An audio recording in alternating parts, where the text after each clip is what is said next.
Hey everyone, and welcome back. It's Julianne here, and today I'm hopping along with Honeybee Stamps to celebrate their 5th anniversary release. This release is full of so many cute stamp sets as well as dies, and today I'm going to be using a few of my personal favorites from this release to create this space-themed surprise box.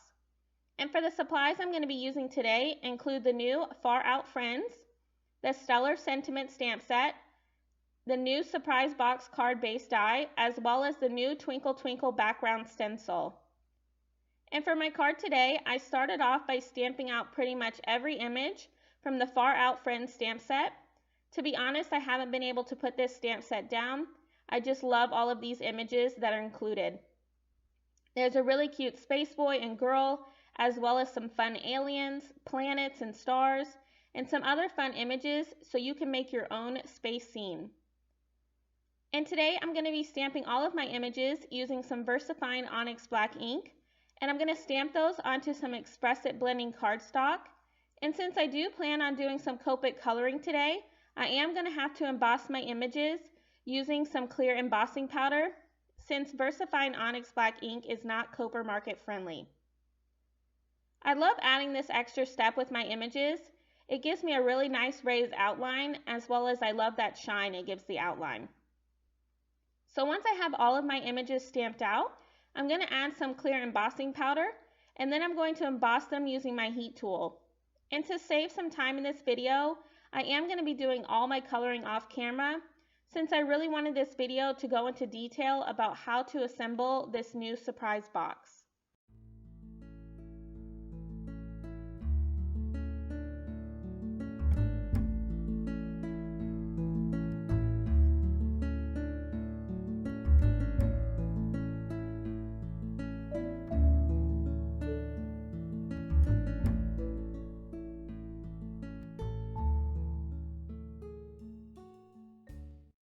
Now once I had all of my images colored in, I ran them through my die cutting machine using their coordinating dies. And you can see here just how cute these images are. I love those aliens. I am just obsessed with them. And I did end up coloring in 3 of the crater images that are included in this stamp set as well. And that's going to act as my space planet for my surprise box. And here I'm going to be using one of the decorative dies that's included in that die set. And I'm going to be creating my space background. I'm going to be tracing around the die using a pencil so that I know where to focus my ink blending. And for my ink blending today, I'm going to be using 4 different Distress Oxide ink colors. And that's going to include Wilted Violet, Blueprint Sketch, Picked Raspberry, as well as Black Soot. And I'm just going to go back and forth between all 4 colors until I'm happy with my blend.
Now that I have all of my ink blending done, I'm going to go back in and create some splatter marks using some clean water and a paintbrush.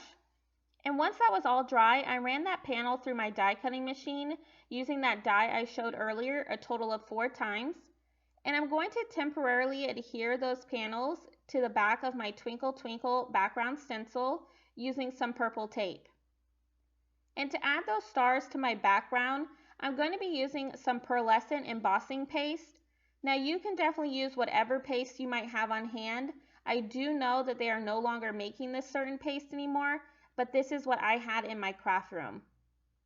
but you could definitely use white or silver to get that same effect that I did today. And I'm just going to be using that paste, and with a palette knife, I'm just going to be spreading that along my background. And once I've covered all of my panels, I'm going to peel back my stencil and I'm going to put them off to the side to dry. And I do want to mention that when using any kind of paste, you want to make sure you clean your stencil before it dries. So I just like to take mine to the sink and clean it with some soap and water before moving on. Now, before I move on to assembling the card, I want to show you the different dies that you're going to get in this surprise box die set. There are a total of 5 different dies in this die set, and the first die I'm showing you here is the die that's actually going to be creating the box. So you're going to want to run that through your die cutting machine twice, like I have today. The next die is going to cut out the inside panels for your box, and I've cut out 3 of these today, and that's going to be where I'm going to be adhering my crater images for my planet. And this little die right here is going to be used to cut out some acetate pieces in order to hold up your images. I like to use acetate so that you don't see them once my box is assembled. And next you're going to get 2 decorative dies that's going to be used to put on your box. Now you can cut out as many of these as you like to decorate your box. I've chose to do 4 of each, and included in the panels for this die here is going to include those ink blended backgrounds that I did earlier.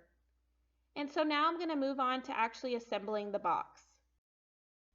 Now that I have all my die cutting pieces ready to go, I'm going to move them off to the side. And before I start actually assembling the box together with adhesive, the first step is going to be going in with your bone folder, and you're going to want to reinforce those score lines in the box panel as well as the inside panel pieces. Now the dies are going to create those score lines for you, so I just like to go in and fold them over and then run my bone folder over them to enforce those lines. And I'm just going to do that with each panel until I have them all done. Next comes the assembly. Now I prefer to use liquid adhesive when it comes to my cards, but I do know some people don't prefer to use that, so I am going to be using 2 different types of adhesive today. I'm going to start off by adhering my box together. You're going to want to line up both of those panels together and then adhere just that one side for now. Before you start adhering the second side together, you're going to want to add in your inside panels. For these, I've used some 1/8 score tape and added it to just the outside panel edges. Now that's the only place you're going to want to be putting adhesive onto these panels. And you're just going to line those up inside of the box, just adhering that one side for now to make sure they're straight. And to make sure that they're straight inside my box, I like to just back them up towards one another, and at the same time as I'm adhering them down, I like to reinforce that fold by just pushing the die cut down. Now you can definitely do 3 panels as I have done here, or maybe just 2, but there really isn't enough room for you to go over the 3. Now that I have all of those in place, I'm going to start adhering the other side. To do this, I'm just going to remove the backer on those adhesive strips, and I'm going to fold over the box and line up the panels just like I did on the other side, as well as lining up the box at the same time. And once you have this all adhered, your box is now complete, and you can see just how cute that is with all the panels inside of it, and I'm going to show you how you can fold it. And I just like to reinforce that fold a few times before I move on. Now that I have my box all assembled and ready to go, I'm just going to push it off to the side for a second to give that liquid adhesive a chance to dry. And now comes the fun part, as I like to say, where I'm finally going to be able to decorate up my box to bring it to life. So to start out, I'm going to be creating my planet floor. And to do that, I'm going to be using the crater images that I colored up earlier. And I should have used those inside panels to measure and cut these down. But since I simply forgot to do that, I'm just going to be using the die today. And I'm going to be going in and creating little pencil marks so I know where to cut. And then once I have them marked, I'm going to come in and cut them down using some scissors. And once I have them cut so they'll fit on the inside of the box, I'm just going to be adhering them to each panel using some liquid adhesive.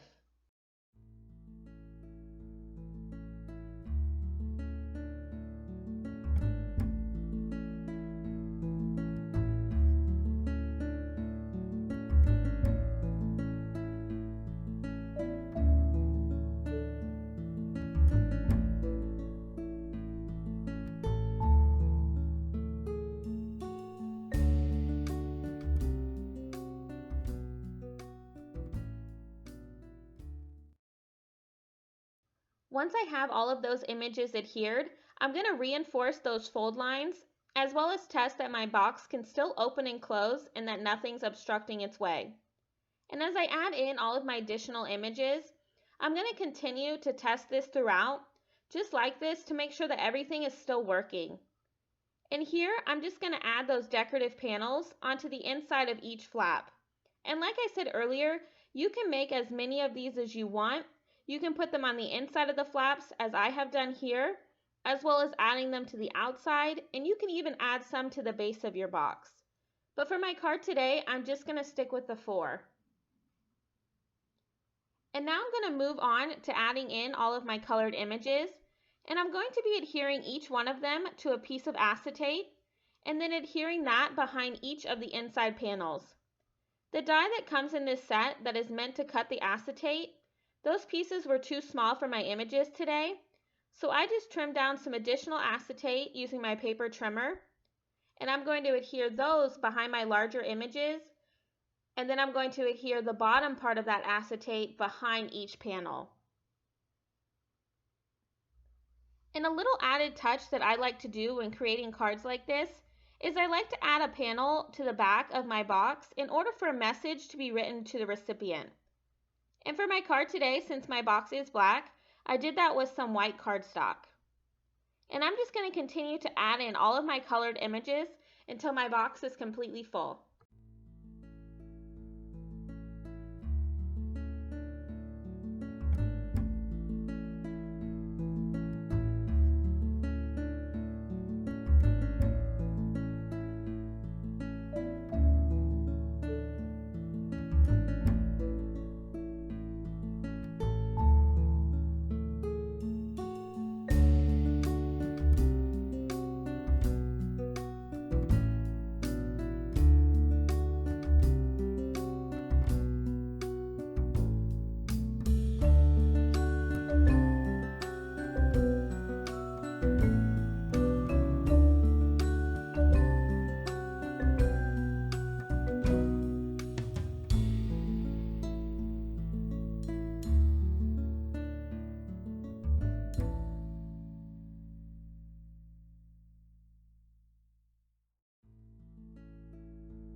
And now that I have all of my images adhered into my box, you can see just how fun this box is.